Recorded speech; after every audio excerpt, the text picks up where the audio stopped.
40 second. Yasmin जी को दिक्कत है कि आफताब मुसलमान नहीं है, उसकी आइडेंटिटी छुपाई जाए, लेकिन यास्मीन जी को यह भी लगता है कि कभी भी हत्या हो, मर्डर हो, तो उसमें हिंदू मुसलमान एंगल नहीं किया जाना चाहिए। तो ये तो यास्मीन जी खुद कंफ्यूज्ड हैं, और ये यास्मीन जी ही नहीं बैठी हैं यहाँ पर, ये रिप्रेजेंट कर रही हैं एक पूरी विचारधारा को। आप समझिए, आप पैटर्न समझिए। एक तो लव जिहाद का डिनायल है कि ऐसी चीजें हो ही नहीं रही हैं, और दूसरी बात कि अगर इनको सप्रमाण बताया जा रहा है, सप्रमाण साबित हो रहा है, इनके ही लोग करके दिखा रहे हैं, तो उसके बाद ये सीधे आकर के मुकर जाती हैं कि तो साइकोलॉजिकल रूप से बीमार है। साइकोलॉजिकल रूप से बीमार तो बहुत लोग हैं, लेकिन इस तरीके का जो पैटर्न उभर रहा है, और मैं आज केसेस लेकर के बैठी हूं। स्वाति गोयल शर्मा है, जर्नलिस्ट हैं।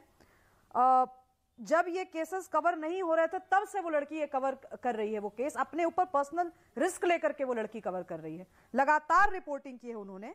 मैं कुछ केसेस पढ़ देती हूँ। सूफिया निधि, श्रद्धा आफ्ताब, शेर खान नैना कौर, एकता जसवाल साकिब, निकिता तौसीफ, शमशाद, प्रिया और उसकी बेटी, रचना इरफान, उमा जिसको आरिफ ने बुरी तरीके से जला दिया, वो अभी जिंदगी और मौत की लड़ाई लड़ रही है, और बाकी जो केसेस बताए उसमें लड़की की डेथ हो चुकी है।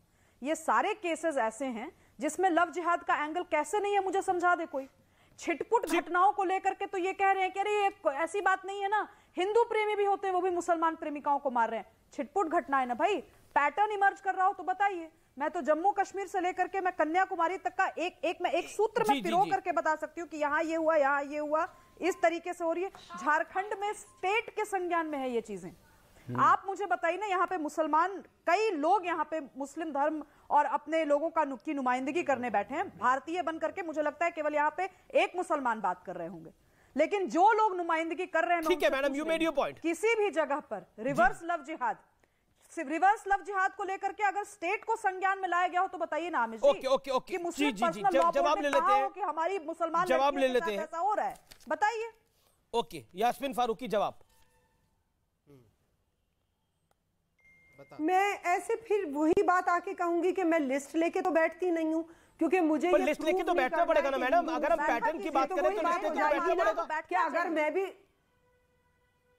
बात पूरी करने देंगे? जी, करने दे रहा हूं। चाहिए ना, बैठिए। मैं तो पैटर्न गिना रही हूं, आप भी गिनाइए। तो नहीं बोलूंगी, मुझे तो कोई प्रॉब्लम नहीं है। मैडम, इसमें नाराजगी की बात नहीं है, मैं कह रहा हूं कि लिस्ट लेके तो बैठना पड़ेगा ना। जब हम पैटर्न की डिस्कशन करते हैं, जब हम आतंकवाद की डिस्कशन करते हैं तो लिस्ट लेके बैठना पड़ता है कि आतंकवादी कैसे आए। जब हम लव जिहाद की बात करें तो पैटर्न की बात करी जाएगी, इसमें कोई हर्ष तो है नहीं। अजय जी, अच्छा एक बात तो मैं और कह दूं, आप यहाँ मुस्लिम पर्सनल लॉ बोर्ड का नाम मत लीजिए, क्योंकि मैं उसके बिहाफ पे कभी भी नहीं बैठती हूँ। मैं एसडीपीआई की नेशनल जनरल सेक्रेटरी हूँ, इसलिए मैं उसके बिहाफ पे कोई बात नहीं करती और ना काम करती हूँ, पहली बात। दूसरी बात, मैं आपको क्लियर ये बात कह रही हूँ कि अगर कोई इसी तरह की बात ही करने बैठा है, सिर्फ कि यहाँ ये हिंदू मुस्लिम है और ये जिहाद है और ये लव जिहाद है और ये है, तो मेरे पास उन बेवकूफ़ाना बातों का कोई जवाब नहीं है, क्योंकि वो साबित करने को बैठे हैं। मैं इस तरह की बात करके, मैं भारतीय होने के लिए इस तरह की बात ही करना पसंद नहीं करती, मैं बात ही नहीं करूंगी इस मैटर पे। आमिर जी, ओके, सुब्रास्ट्रा 30 सेकंड जी, इनको डिबेट का टॉपिक नहीं, आमिर जी इनको डिबेट का टॉपिक नहीं बताया गया था क्या? नहीं, मैं बहुत स्पष्टता से कह रही हूं, आपको आवाज किरकिर, बाद में रिकॉर्डिंग सुन लीजिएगा। आपको डिबेट का टॉपिक या तो बताया नहीं गया या आपने जानबूझ करके इग्नोर किया। यास्मीन जी, डिबेट का टॉपिक जो है, उस टॉपिक के तहत बहुत लोग बहुत स्ट्रांगली फील करते हैं। आप किसी भी आइडेंटिटी के साथ बैठी हूं, मुझे उससे कोई लेना देना नहीं। आप आज एक महिला होने के नाते बैठी है ना, मैं एक मुस्लिम महिला के नाते तो बैठी है। छोड़ दीजिए कि आप पर्सनल लॉ बोर्ड से आपका संबंध है या नहीं, तो आप डिसाइड करेंगे कि नफरत कौन फैला रहा है। यहाँ पे नफरत फैलाने के नाम पे लड़कियों का कत्ल कर दिया गया, 35 टुकड़े कर दिए गए, और आप मुझे बोल रही हैं कि मैं नफरत फैलाने बैठी हूँ। थोड़ा दिमाग ठिकाने रखिए यास्मीन जी, आपकी जनरेशन तो गई, आगे आने वाली जनरेशन मेरी है और मेरे से आगे आने वाली जनरेशन है। आप जैसे लोगों ने सच्चाई को, आप बोलने दीजिए ना यास्मीन जी, इतना क्यों डर रही हैं सच से?